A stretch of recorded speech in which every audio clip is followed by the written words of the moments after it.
92.7 big FM पर आप सुन रहे हैं यादों का idiot box with Nilesh Mishra season 4। कहानियां जिनमें आप मिलते हैं खुद से। दोस्तों, मैं आपको सुना रहा हूं अपनी मंडली के सदस्य मनीष शुक्ला की लिखी कहानी कजरी की कुंडली। बाप हमारा चिड़ैया बेटा तीरंदाज है। एडवोकेट दिवाकर पांडे की अम्मा ने अपने पोते पंकज को आलू के पराठे के साथ ये गर्मा गर्म ताना जड़ दिया। ये तब जब उसने कहा कि वो सरकारी नौकरी करेगा, वकालत नहीं। आलू के पराठे को लावारिस कर पंकज गुस्से में उठा और कॉलेज के लिए निकल पड़ा। नाश्ते के बखत ये बुढ़िया सनक जाती है। अक्सर ऐसे तानों के बाद दादी नामक रिश्ता सन की बुढ़िया के उपनाम में बदल जाता है। हर डॉग का दिन आता है और मैं तो इंसान हूं, वो भी बीकॉम सेकेंड ईयर। ये सोच के पंकज ने खुद को दिलासा दिया और घर से निकल लिया। गली की ओर पंकज ने कदम बढ़ाया ही था कि पीछे से आवाज आई, अरे पंकज बाबू, आज 11 नंबर की बस से जा रहा हो? पंकज ने मुड़ के देखा तो कत्थे में डूबे काले पीले दांतों का एक सेट मुस्कुरा रहा था। उसके पिताजी के मुंशी सज्जन लाल जी। पंकज बोला, हाँ मुंशी चाचा, स्कूटर तो कबाड़ हो गया है, बीच सड़क में बंद पड़ जाता है, फिर धकेलो, खामखा की बजियत होती है। सज्जन लाल ने गर्दन ऊपर की और मुंह रूपी कटोरे में पान के रस को संभालते हुए कहा, आओ आज मोटरसाइकिल की सवारी कर लो, हमारी जीजा जी की है। कुछ देर पहले हुए अपमान को एडजस्ट करने वाली विधाता की इस भेंट को पंकज ने स्वीकार किया और सज्जन लाल जी की बात मान ली। पर ये मुआ मन तो बावरा होता है। पंकज के बावरे मन ने उसको उकसाया कि वो गाड़ी चलाए। सज्जन लाल जी को पीछे बैठने का इशारा कर पंकज ने मोटरसाइकिल की अगली गद्दी संभाली और फर्स्ट गियर में एक्सेलरेटर ऐसे मरोड़ा कि मोटरसाइकिल हेलीकॉप्टर बन गई। झटका जोर का था, जिसके कारण सज्जन लाल जी के मुंह में भरा सारा रासायनिक पदार्थ सड़क पर फैल गया और एक विचित्र कलाकृति सी बन गई। ऐसी दर्जनों कलाकृतियां हिंदुस्तान में सज्जन लाल जी प्रजाति के पुरुष रोज बनाते हैं, पर यह वाली गलती से बनी थी। स्पीडोमीटर का कांटा 60 छू रहा था और मोटरसाइकिल मोहल्ले की सकरी सड़कों पे हर आने जाने वाले को उसके भाग्य के अनुसार फल देती जा रही थी। जैसे राम निवास कपड़े वाले को कीचड़ की छींटे, गली के कुत्तों को भौंकने का कारण, बालकों को उत्तेजना, इत्यादि इत्यादि। तभी एक चर्चित फिल्मी गाने की धुन जोर जोर से सुनाई देने लगी। मुन्नी बदनाम हुई डार्लिंग तेरे लिए, मुन्नी बदनाम हुई डार्लिंग तेरे लिए। और पंकज ने अपना एक हाथ कसी हुई जीन्स की पिछली जेब में घुसाने की असफल कोशिश की, पर फिर भी मोटरसाइकिल की गति में कोई कमी नहीं आने दी। आप तो जानते ही हैं कि यही माना जाता है कि भैया मोटरसाइकिल की गति और चलाने वाले युवक की मर्दानगी डायरेक्टली प्रोपोर्शनल होती है। जितनी अधिक ये उतनी अधिक वो। अब मोटरसाइकिल को एक हाथ से संभालते हुए पंकज ने दूसरे हाथ से मोबाइल को संभाला और जोर से बोला, हेलो। दूसरी ओर जो भी प्राणी था शायद सुन नहीं पाया। पंकज ने फिर से हेलो बोला, पर चीख सज्जन लाल जी की सुनाई पड़ी। अब सामने से भड़ा की आवाज आई। दर्शाया कुछ ऐसा था कि सज्जन लाल जी के पांव ऊपर और मुंह नाली में। मोटरसाइकिल घों घों घों करती हुई एक घर के दरवाजे में और पंकज वो कजरी के ऊपर, और बेचारी कजरी उसकी बस पूंछ हिले जा रही थी और खुर से वो सड़क खुरचने की कोशिश कर रही थी। पूरे मोहल्ले में शोर मच गया, अरे पंकज ने कजरी को मार डाला, अरे पंकज ने कजरी को मार डाला भाई। 92.7 बिग एफएम पर आप सुन रहे हैं यादों का idiot box with Nilesh Mishra season 4। कहानियां जिनमें आप मिलते हैं खुद से। दोस्तों, मैं आपको सुना रहा हूं अपनी मंडली के सदस्य मनीष शुक्ला की लिखी कहानी कजरी की कुंडली। इस कहानी में अब तक आपने सुना, दादी के गर्मा गर्म तानों से चिढ़ के वकील दिवाकर पांडे के सपूत पंकज गुस्से में घर से निकल जाते हैं, जहां गली में उनकी मुलाकात अपने पिता के मुनीम सज्जन लाल जी से होती है। सज्जन लाल जी पंकज को मोटरसाइकिल पर बैठने का निमंत्रण देते हैं। पंकज मोटरसाइकिल को हेलीकॉप्टर बना के चलाता है और नतीजतन गली में उसकी टक्कर होती है कजरी से। कजरी बुरी तरह से घायल है। अब सुनते हैं आगे। भोला चौबे के मकान के आगे भीड़ जमा हो गई थी। एक और दुर्घटनाग्रस्त कजरी पड़ी थी और दूसरी ओर भोला चौबे की पत्नी जो दहाड़े मार मार के रो रही थी। लगभग सभी लोग अफसोस करते दिख रहे थे, सिवाय दिवाकर पांडे की अम्मा के, जो पत्थर की तरह सख्त दिख रही थी। उन्होंने सरकारी अस्पताल के असंवेदनशील कर्मचारी की तरह हादसे को रोजमर्रा की घटना बताते हुए कहा, छोटा जानवर सड़क पे घूमेगा तो यही तो होगा, मामूली खरोच है, 2 दिन में ठीक हो जाएगी। हाय दैया, देखो छोटा जानवर है, छोटा जानवर। जब मंजू के यहाँ तो रोज दूध और दही मंगवाती थी तब मोरी प्यारी कजरी कहती थी, मोरी प्यारी कजरी। छोटा जानवर, रोते हुए भोला की पत्नी ने कहा। वकील साहब की अम्मा ने नई जिरह की, अरे हमारे खानदान के इकलौते चिराग को कुछ हो जाता तो आदमी की जिंदगी का मोल है कि भैंसिया की। मोर्चा संभालने भोला की बहू मैदान में उतर आई। ऐसा है अम्मा, ये वकालत कचहरी में पढ़ना, ठेले में लाद के लाए बाबूजी, रंभा भी नहीं पा रही है कजरी। और आपके पोते की हीरोपंती अब निकालेंगे हमारे दुर्गेश मामा, दरबारीगंज के दरोगा हैं। यह सुनना था कि दिवाकर पांडे की अम्मा सनक गई। वकील की अम्मा को पुलिस की धमकी है? बोली, अरे कल पैदा हुई हो, गज भर की जबान निकल आई। तुम्हारे दुर्गेश फुर्गेश मामा जैसे 375 पुलिस वालों को हमारे लल्ला रोज कचहरी में तोता बनाते हैं। अभी कनी हाउस फोन करके भैंसिया को अंदर करवा देंगे। बड़ी आई दरोगा को धमस देने। ये सुन के भोला चौबे की बहू ने सर का पल्ला ठीक किया और तनतनाते हुए चली गई घर के अंदर। दिवाकर पांडे की अम्मा ने भी मोर्चे से निकलने में ही भलाई समझी। घर आई तो देखा कि पंकज हल्दी वाला दूध पी रहा है। सज्जन लाल जी दुर्घटना का सीधा प्रसारण फोन से सभी को कर रहे थे। अम्मा ने पंकज की ओर देखते हुए एक और गर्मा गर्म ताना चिपका दिया, गए रहे हरि भजन को ओटन लगे कपास। अरे मरदूद, 4 आंखें लगाए हो, इतनी बड़ी भैंसिया नहीं देखी। जर्सी नस्ल है कजरी, 3-3.25 लाख की। अगर मरा गई तो कौन भरेगा रोकड़ा, तेरा बाप? पंकज ने मन ही मन सोचा, हाँ ऑब्वियसली भरेगा तो मेरा बाप ही, मेरे पास तो धेला भी नहीं है। सज्जन लाल ने इस संभावित कुरुक्षेत्र से भागने का मन बनाया ही था कि तब तक दिवाकर पांडे यानी वकील दिवाकर पांडे अपनी भड़बड़ाती मोटरसाइकिल से आ गए। आते ही सैंडल के दिव्यास्त्र से सीधे पंकज को निशाना बनाया। लंगड़ाते हुए पंकज आत्मरक्षा को भागा। सज्जन लाल जी ने बीच बचाव का इरादा किया, पर फिर अपनी दयनीय स्थिति को देख के विचार त्याग दिया। वो भी अंदर ही अंदर चाहते थे कि इस पंकज की तोड़ाई हो। फिर उस मनहूस घड़ी को कोसने लगे जब वो पंकज को सवारी का निमंत्रण दे रहे थे। पंकज की हाय तौबा अभी खत्म भी नहीं हुई थी कि पांडे जी ने अपने मुनीम सज्जन लाल को दबोचा। कहा है मुंशी जी, तुमको बुद्धि है कि नहीं? क्या जरूरत थी मोटरसाइकिल देने की? है ना, तुमने मोटरसाइकिल दी होती ना ये एक्सीडेंट होता। सज्जन लाल ने मन ही मन कहा, वाह, कजरी कांड का मुख्य अभियुक्त बेटे को नहीं मुंशी को बना दो, है क्यों?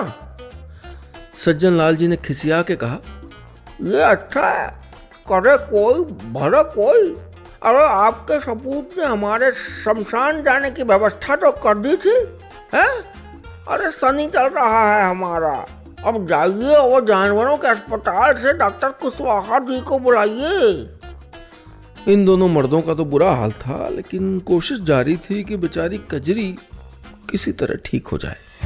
92.7 बिग एफएम पर आप सुन रहे हैं यादों का idiot box with Nilesh Mishra season 4, कहानियां जिनमें आप मिलते हैं खुद से। दोस्तों, मैं आपको सुना रहा हूं अपनी मंडली के सदस्य मनीष शुक्ला की लिखी कहानी कजरी की कुंडली। इस कहानी में अब तक आपने सुना दादी के गर्मा गर्म तानों से चिढ़ के वकील दिवाकर पांडे का सपूत पंकज गुस्से में घर से निकलता है और अपने पिता के मुनीम सज्जन लाल जी की मोटरसाइकिल से भोला चौबे की भैंस कजरी को बुरी तरह से घायल कर देता है। भोला चौबे के घर में मातम छा जाता है। यहाँ पंकज की दादी यानी वकील दिवाकर पांडे की अम्मा भोला चौबे की पत्नी और बहू से भिड़ जाती हैं। मामला बिगड़ जाता है। ये बात जब वकील दिवाकर पांडे को पता चलती है तो वो पंकज की कुटाई कर देते हैं। अब सुनते हैं आगे। दिवाकर पांडे पंकज को कोसते हुए बोले, पता नहीं कौन नक्षत्र में पैदा हुआ है, जितना मुवक्किलों से लाओ इसके कर्म कांडों में सुहा हो जाता है। पांडे जी ने अपनी बकबकाती हुई मोटरसाइकिल निकाली और भोला चौबे की घर की ओर निकले। वैसे तो घर 2 गली छोड़ के ही था, लेकिन मोटरसाइकिल से जाने पर रौब बनता है। भोला के घर के आगे अभी भी भीड़ लगी थी। कोई बोला, लो वकील साहब आ गए। वकील साहब को देख के भोला की पत्नी चीख पुकार को और दारुण बनाते हुए ऐसे छटपटाई जैसे स्वयं भोला स्वर्ग से धार गया हो। अरे भौजी, कलेश न करो, अब शकुन होता है, कजरी को कुछ नहीं होगा, रोना बंद करो। 2-4 बुजुर्गों को पास बुला के बाकी तमाशबीनों को फटकारते हुए वकील साहब ने कहा, चलो भागो, नौटंकी लगी क्या? इससे पहले कि भोला की बहू कुछ बोलती, वकील साहब ने उसको ससुर के लहजे में आदेश दिया, जाओ अम्मा के लिए चाय बनाओ, हमारे लिए भी ले आओ। दिवाकर पांडे की वजनदार आवाज के आगे बहू ने हथियार डाल दिए। पल्ला सही करते हुए अंदर गई। कजरी के पांव पे हल्दी मली गई थी। रह रह के उसकी पूंछ हिल रही थी, जिसको देख के अब तक माहौल संभला हुआ था। दिवाकर पांडे ने भोला चौबे की ओर देखते हुए कहा, मुंशी जी को भेजा है डॉक्टर कुशवाहा को लाने, आते होंगे।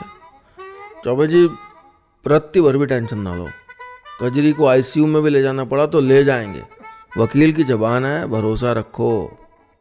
भोला चौबे ने टेढ़ी नजर से कजरी की ओर देखा और फिर गहरी सांस लेते हुए सर हिलाया, जैसे कह रहे हो कि हाँ, देखते हैं ऊंट किस करवट बैठता है। फिर चाय आई।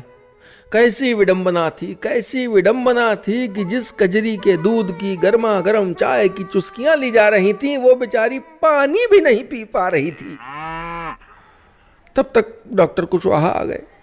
डॉक्टर साहब ने कजरी की आंखें देखी, सर का मुआयना किया, टांगों का निरीक्षण किया, फिर अपने बैग से बड़ी सी सुई निकाली और दादा एक के बाद एक 5 सुइयां कजरी के पेट में लगा दी। फिर गंभीर होते हुए बोले, अगले पाँव में फ्रैक्चर है, गले की हड्डी में सूजन है, शायद 2-3 पसलियाँ भी टूटी हैं, 2-4 महीने लगेंगे ठीक होने में, अगर बच गई तो। ये क्या डॉक्टर साहब, अगर बच गई तो मतलब आपने इंजेक्शन दिया है ना? भोला बोले। भोला चौबे की पत्नी फिर से रोए, इससे पहले वकील साहब ने कहा, अरे डॉक्टर साहब ठीक ठीक बताइए माजरा। डॉक्टर बोले, गंभीर चोट आई है, दवा इंजेक्शन अपनी जगह है, पर गारंटी थोड़ी ले सकते हैं। कल को मान लो मर गई तो आप लोग हमारा गला पकड़ोगे कि आपने इंजेक्शन दिया, दवा दी, कैसे मर गई है, इसलिए कुछ कहा नहीं जा सकता है, कुछ कहा नहीं जा सकता है। खैर, फिलहाल मामला पटाने के लिए वकील साहब ने डॉक्टर को फीस और दवा के पैसे दे दिए। तब तक भोला का बेटा नरेश भी आ गया। खबर उसको पहले ही मिल गई थी और बीवी ने लगाई बुझाई थी सो अलग। आते पट्टा सीधे चढ़ गया। बोला, आपकी बार काउंसिल के अध्यक्ष जगदम्बा सिंह तक पहुंचे तो कचहरी की धौंस मत दीजिए। आप बड़े हैं, मोहल्ले की बात है, इसलिए कोई मामला नहीं बनवा रहे हैं। दुर्गेश मामा तक बात अभी गई नहीं है। आप बस कजरी का पूरा इलाज कराओ और कुछ नहीं। दिवाकर पांडे ने मन ही मन कुछ प्रोग्राम बना लिया और हाँ ठीक है कह के निकल गए। 92.7 बिग एफएम पर आप सुन रहे हैं यादों का idiot box with Nilesh Mishra season 4, कहानियां जिनमें आप मिलते हैं खुद से। दोस्तों, मैं आपको सुना रहा हूं अपनी मंडली के सदस्य मनीष शुक्ला की लिखी कहानी कजरी की कुंडली। इस कहानी में अब तक आपने सुना, दादी के गर्मा गर्म तानों से चिढ़ के वकील दिवाकर पांडे के सपूत पंकज गुस्से में घर से निकलते हैं और अपने पिता के मुनीम सज्जन लाल जी की मोटरसाइकिल से भोला चौबे की भैंस कजरी को बुरी तरह से घायल कर देते हैं। मामला निपट जाए ये सोच के पंकज के पिता जानवरों के डॉक्टर कुशवाहा को बुलवाते हैं, जो कजरी को इंजेक्शन और दवाइयां देते हैं, पर ये नहीं बताते कि कजरी बचेगी कि नहीं। अब कजरी के इलाज की जिम्मेदारी अपने सर आते देख के वकील दिवाकर पांडे क्या तिकड़म लगाते हैं और कजरी के भाग्य में क्या लिखा है, सुनते हैं आगे। मंजू जब कॉलेज से वापस आई और कजरी का पता चला तो सकते में आ गई। तुरंत अपने मोबाइल से एक नंबर मिलाने के लिए हाथ बढ़ाया, लेकिन फिर रुक गई। माँ और भाभी के संग आंगन में कजरी के लिए फूस, पुराने गद्दे और बोरे का बिस्तर बनवाने में जुट गई। जैसे तैसे 10-12 लोगों ने कजरी को आसन पे लिटाया। भोला की पत्नी ने कजरी की सींगों को प्रेम से खुजलाया और स्नेह रूपी थप्पियां दी। मंजू की आंखों से आंसू बह रहे थे।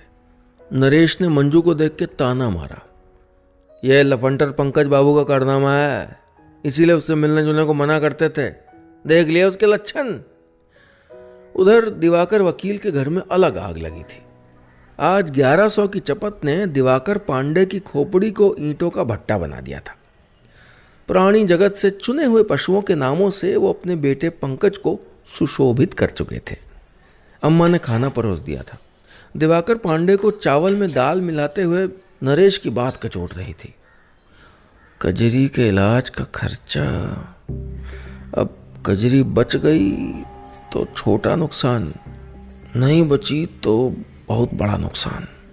अम्मा की ओर देखते हुए बोले, वो भैंसिया नुकसान करा के जाएगी, शनि चल रहा है हमारा, पंडित हरिओम ने बताया था। फिर मन ही मन कुछ ठान के जल्दी जल्दी खाना खत्म किया, मोटरसाइकिल निकाली और पास के थाने में रिपोर्ट लिखा दी। रिपोर्ट ये थी कि खुले छुट्टे पशु ने आके मोटरसाइकिल को टक्कर मारी और चलाने वाले को गंभीर रूप से घायल किया। मामले में भोला का नाम डाल दिया। FIR की कॉपी ली और घर आ गए। उधर पंकज ने अपनी दुर्घटना की फोटो को सामाजिक कर दिया था। इंटरनेट पे फोटो के छपने के बाद मोबाइल पे उसके चाहने वालों के लगातार आते संदेशों से ऐसा प्रतीत होता था मानो पंकज किसी जंग से वापस आया हो। लेकिन जिस एक संदेश का उनको इंतजार था वो अभी तक नहीं आया था। FIR की खबर जब भोला चौबे को मिली तो उनका खून खौल गया। एक तो चोरी, उस पर सीना चोरी। खैर कुछ हुआ नहीं, दरोगा दुर्गेश मामा ने फोन कर दिया, बात सुलट गई। मगर नरेश ने अपने पिता को इस कांड का आर्थिक पहलू समझाया कि अब कजरी की दवा उनको करवानी होगी, परंतु अगर कजरी इस सब के बाद भी नहीं बची तो। ये सुन के भोला की पत्नी ने कहा, तो क्या अपनी कजरी का इलाज न करवाएं, उसे मरने दें। पर भोला की पत्नी की बात समझने का समय उस पुरुष प्रधान घर में किसी के पास नहीं था। कजरी को घर में लाने का कारण भी एक पुरुष ही था, भोला के स्वर्गवासी पिता, जिनको ताजा दूध पीने का भूत सवार हुआ था। पर कजरी के जाने के 1.5 साल बाद ही भोला के पिताजी स्वर्ग सिधार गए। रसोई में भोला की पत्नी ने रुंधी हुई आवाज में डॉक्टर को कोसते हुए कहा, वो न जाने कहां से डॉक्टर बना है, मरीज बचेगा या नहीं है उसको पता ही नहीं, और नहीं पता तो ठीक है, पर बताने की क्या जरूरत थी। ऐसी विषम परिस्थिति में भोला की बहू ने एक उपाय निकाला, क्यों ना पंडित हरिओम जी से कजरी की कुंडली बिचरवाई जाए। आखिर कुंडली से सब कुछ पता चलता है। ससुर जी की दुकान का काम, इनकी नौकरी, उन दोनों का ब्याह, सब कुंडली के हिसाब से तो हुआ है। 92.7 बिग FM पर आप सुन रहे हैं यादों का idiot box with Nilesh Mishra season 4, कहानियां जिनमें आप मिलते हैं खुद से। दोस्तों, मैं आपको सुना रहा हूं अपनी मंडली के सदस्य मनीष शुक्ला की लिखी कहानी कजरी की कुंडली। इस कहानी में अब तक आपने सुना, दादी के गर्मा गर्म तानों से चिढ़ के वकील दिवाकर पांडे का सपूत पंकज गुस्से में घर से निकलता है और अपने पिता के मुनीम सज्जन लाल जी की मोटरसाइकिल से अपने पड़ोसी भोला चौबे की भैंस कजरी को बुरी तरह से घायल कर देता है। मामला निपट जाए ये सोच के पंकज के पिता डॉक्टर कुशवाहा को बुलाते हैं, जो कजरी को इंजेक्शन और दवाइयां देते हैं, पर यह नहीं बताते कि कजरी बचेगी कि नहीं। इलाज के खर्चे से बचने के लिए वकील दिवाकर पांडे कजरी के नाम FIR लिखवा देते हैं। ये सारा कांड जब भोला चौबे की बेटी मंजू को पता चलता है तो वो बहुत दुखी हो जाती है। दूसरी ओर कजरी बचेगी या नहीं, इस दुविधा में उसके इलाज पे प्रश्न चिन्ह लग जाता है, जिसका निवारण भोला की बहू निकालती है और वो कजरी की कुंडली बिचरवाने को कहती है। कजरी की कुंडली कौन बनाता है और उसमें क्या होता है, सुनते हैं आगे। अगली सुबह भोला की पत्नी त्रिलोचन के तबेले की ओर निकल पड़ी। उसे कुंडली वाली बात बताई और जन्म की तारीख, समय वगैरह पूछा। काफ़ी मशक्क़त के बाद त्रिलोचन के खाए बादाम दूध काम आए और पता चला कि कजरी होली के 2 दिन पहले पैदा हुई थी। समय लगभग 6 बजे का था, क्योंकि त्रिलोचन तबेले में भैंसों का चारा लगवा रहे थे कि तभी कजरी की माँ बसंती के रंभाने की आवाज़ शुरू हो गई थी। सारी जानकारी लेके भोला की पत्नी पंडित हरिओम तिवारी के घर आई, पर यह नहीं बताया कि ये जानकारी मनुष्य प्रजाति की नहीं बल्कि दुधारू मवेशी प्रजाति की है, यानी एक भैंसिया की है। जानकारी लेके पंडित जी ने अगले दिन आने का तय किया। जाते जाते भोला की पत्नी ने पूछा, अच्छा पंडित बाबा, कल दोपहर को भोजन में क्या बनवाएं? पंडित जी ने कहा, अरे हमें कौन सा 56 भोग की लालसा है। 2 दाल, 3 सब्जी, दही, मिठाई, घी और रोटी भात, और बाकी जो दक्षिणा दो वो आपकी श्रद्धा। मेन्यू सुनकर भोला की पत्नी निकल गई। कॉलेज में मंजू की राह देखते हुए पंकज को 2 घंटे बीत गए थे।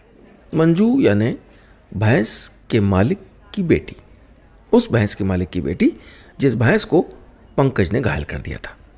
मंजू आई, उसने पंकज को देख के अनदेखा कर दिया। पंकज ने जाके कहा, मंजू फोन क्यों नहीं उठाया? मंजू ने गुस्से में कहा, क्यों? पापा के खिलाफ एफआईआर की खबर देने वाले थे? एक तो वैसे ही नरेश भैया की नजर में खटकते हो, ऊपर से एक कांड, अब तो सब भूल जाओ। पंकज ने कहा, मंजू ये एफआईआर का कांड पापा का है, कसम से मुझे तो पता भी नहीं था यार। मंजू ने गंगा जमुना बहाते हुए कहा, आगे से मुझे फोन मत करना तुम। अरे मंजू बात तो सुनो, कहते हुए पंकज ने मंजू का हाथ पकड़ लिया। मंजू ने दिल कड़ा करते हुए कहा, जिसने मेरे पापा को पुलिस में फंसाया उसका सरनेम मैं अपने साथ नहीं जोड़ सकती। Good bye. अभी पारा चढ़ा हुआ था, सो पंकज ने समोसे खाने में ही भलाई समझी। इधर पंडित जी ठीक 2 बजे पधारे। रसोई से आती खुशबू सूंघ के बोले, लाओ भाभी, पहले खाना परोस दो ताकि आपको भी रसोई से छुट्टी मिल जाए ना। आधे घंटे में पंडित हरिओम तिवारी ने छक के पेट पूजा की, फिर आंगन में पड़ी खाट पे पसर गए। फिर बोले, भाभी आपने कन्या का नाम नहीं बताया? भोला की पत्नी ने घबराते हुए कहा, वो घर पे कज्जू बुलाते हैं। पंडित जी ने डकार लेते हुए कहा, ठीक है। फिर कुंडली निकाली और परिवार को सुनाने लगे। 2 फागुन नक्षत्र, पंचम चंद्रोद मकर राशि, व्याघ्र योनि मनुष्यगण। कुंडली में मंगल और चंद्र की युक्ति जन्म स्थान पर है। कन्या का वर्ण श्याम है। ये सुन के भोला बोले, अरे पंडित जी, ये सब हमारे लिए काला अक्षर भैंस बराबर है। आप तो ये बताओ कि ये जिएगी कितना? पंडित जी ने कहा, बाल अवस्था में चोट चपेट का डर है, पर आयु तो लंबी है। हाँ, जन्म के बाद पिता को क्षति है। अब किसी भैंसे को क्षति हो तो हुआ करे, मन में भोला की बहू ने सोचा। फिर बोली, पंडित जी आप ये बताओ कि अगले 6-7 साल जिएगी ना? पंडित जी ने चश्मे से घूरते हुए कहा, जिएगी। बस यही सुनना था। वही बात जो डॉक्टर कुशवाहा से नहीं कहलवा पाए थे, वो आज पंडित जी ने कह दी। भोला की पत्नी ने चैन की सांस लेके कहा, आप कजरी की दवाई में कोई कंजूसी नहीं करनी है, वो जिएगी, पक्का हो गया है। 92.7 बिग एफएम पर आप सुन रहे हैं यादों का idiot box with Nilesh Mishra season 4, कहानियां जिनमें आप मिलते हैं खुद से। दोस्तों, मैं आपको सुना रहा हूं अपनी मंडली के सदस्य मनीष शुक्ला की लिखी कहानी कजरी की कुंडली। इस कहानी में अब तक आपने सुना, दादी के गर्मा गर्म तानों से चिढ़ के वकील दिवाकर पांडे का सपूत पंकज गुस्से में घर से निकलता है और अपने पिताजी के मुनीम सज्जन लाल जी की मोटरसाइकिल से अपने पड़ोसी भोला चौबे की भैंस कजरी को बुरी तरह से घायल कर देता है। मामला निपट जाए ये सोच के पंकज के पिता डॉक्टर कुशवाहा को बुलवाते हैं, जो कजरी को इंजेक्शन और दवाइयां देते हैं, लेकिन उसके बचने की गारंटी नहीं देते। इसका निवारण भोला की बहू निकालती है। वो कजरी की कुंडली बिचरवाने को कहती है। दूसरी ओर इस दुर्घटना से पंकज और मंजू की प्रेम कहानी बीच में अटक जाती है। कजरी की कुंडली के लिए पहले उसके जन्म की तारीख व समय निकलवाया जाता है और फिर पंडित हरिओम तिवारी से उसकी कुंडली बिचरवाई जाती है। वो कजरी की आयु की गारंटी दे देते हैं। फिलहाल भोला के घर पे मैटर बंद हो जाता है। अब आगे समय कैसे पलटा है सुनते हैं। एक हफ्ते बाद सुबह सुबह मोहल्ले भर में शोर उठा। दिवाकर पांडे की अम्मा को लकवा मार गया। पूरा मोहल्ला आया, भोला का परिवार भी आया। अब दुख की घड़ी में दुश्मनी भुला के जाना ही पड़ता है। सब लोग दिलासा दे रहे थे, सो भोला ने भी अपना फर्ज अदा कर दिया। अरे सब ठीक हो जाएगा, कोई सेवा हो तो संकोच मत करिएगा। दिवाकर पांडे ने सहानुभूति स्वीकार करते हुए एफआईआर वाली बात के लिए माफी मांग ली। तभी भोला की बहू ने कजरी की कुंडली का बखान कर डाला। फिर बोली, क्यों ना अम्मा की कुंडली भी बिचरवा लो। यह सुन के पंकज की खोई हुई मुस्कान लौट आई। अगली सुबह पंकज पंडित हरिओम तिवारी को लेकर घर आया, अम्मा की कुंडली बिचरवाने। 3 कप चाय और 6 समोसे खा के उन्होंने दिवाकर पांडे को राहु, केतु, काल सर्प योग और 7.5 बताई और साथ ही में एक सरल उपाय भी बताया। घर में लक्ष्मी के पांव पड़ेंगे तो अम्मा बच जाएंगी और दिवाकर पांडे का शनि भी कट जाएगा। सारी दुनिया को 3, 13, 9, 18 समझने वाले वकील दिवाकर को प्रेम की शतरंज का ये खेल समझ नहीं आया। उन्होंने हरिओम तिवारी के ऊपर सब छोड़ दिया। इस बात को 2 महीने निकल गए थे। अम्मा की हालत जस की तस थी। हाँ, कजरी की हालत अब अच्छी थी। उसके ठीक होने पे एकादशी को भोला के घर सत्यनारायण की पूजा हुई। भोजन के बाद पंडित हरिओम ने कहा, कल मंजू की कुंडली देख रहा था, बड़ी भाग्यवान है, आपके घर से बिना लक्ष्मी लिए जाएगी। कोई लड़का है क्या नजर में? भोला ने पूछा। पंडित जी ने गहरी सांस ली और कहा, लड़का मोहल्ले का ही है। भोला की पत्नी ने पंजीरी बांधते हुए पूछा, कौन है? पंकज पांडे। क्या? कजरी का अपराधी घर का दामाद? यह नहीं हो सकता, भोला ने गुस्से में कहा। पंडित जी ने मिठाई चबाते हुए कहा, देखिए भोलानाथ जी, हमको पता है आपने अपनी भैंस कजरी की कुंडली हमसे बनवाई थी। देखो, कजरी का काल सर्प योग चल रहा था, उसका अहित तो होना ही था। पंकज से नहीं होता तो सांप काट लेता। ये तो मोटरसाइकिल की टक्कर से बच गई। एक तरह से पंकज ने कजरी की जान बचाई है। फिर पंडित जी ने धीरे से कहा, कचहरी में क्लर्क की पोस्ट पे नियुक्ति होगी, सरकारी नौकरी लगी है। समझो इस खबर ने कजरी के अपराध को धुल दिया। पंडित जी ने अगला मोहरा बढ़ाया। आप कहो तो आज ही बात पक्की करवा दूं, पर सरकारी नौकरी वाली बात पक्की है? भोला ने पूछा। अरे अपॉइंटमेंट लेटर देख लेना। चलो शाम को समधी जी के स्वागत की तैयारी कर लो। जय सिया राम। कह के पंडित जी निकल पड़े अपनी नई मोटरसाइकिल से जो उनके किसी यजमान ने भेंट दी थी। शाम को वकील दिवाकर पांडे आए और मंजू का हाथ पंकज के लिए मांगा। अब ये अम्मा के जीवन के लिए किया हुआ समझौता था या बहू के आने से शनि के निवारण का प्रताप, ये ईश्वर ही जाने। बहरहाल दोनों परिवारों ने अपने होने वाले फायदे को तोल मोल के शादी रूपी बिल को पास कर दिया। हनीमून पे जाते हुए पंकज और मंजू ने कजरी को जो गाली करते देखा तो मनी मन उसका शुक्रिया अदा किया और सोचने लगे कि अगर कजरी की कुंडली नहीं बनी होती तो क्या होता। बस इतनी सी थी ये कहानी।